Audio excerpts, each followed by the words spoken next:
Hello everyone, and thank you for joining me today.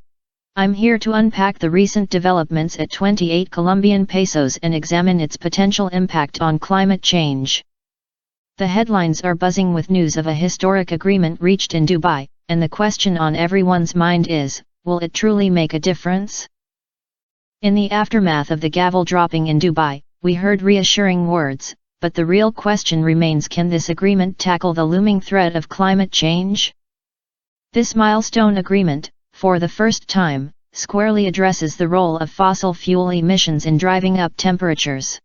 It outlines a future trajectory that signifies a decline for coal, oil, and gas.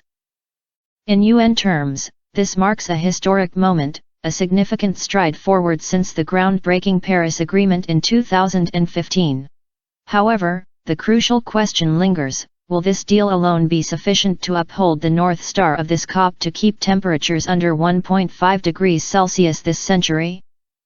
The deal's central component, the transition away from fossil fuels in energy systems, undeniably stands as a landmark moment. Yet, the language employed in the agreement falls short of the expectations of many nations. From the outset, the UAE presidency aimed for robust text advocating a phased-out approach to fossil fuels.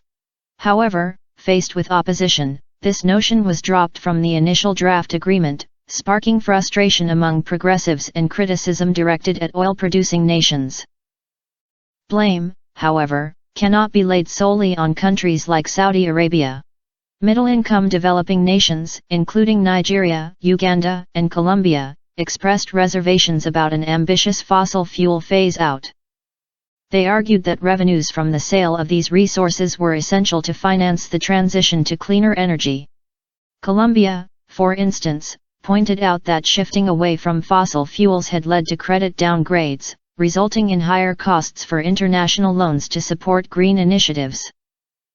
The final pact now urges countries to transition away from fossil fuels, specifically in energy systems, excluding plastics, transport, or agriculture.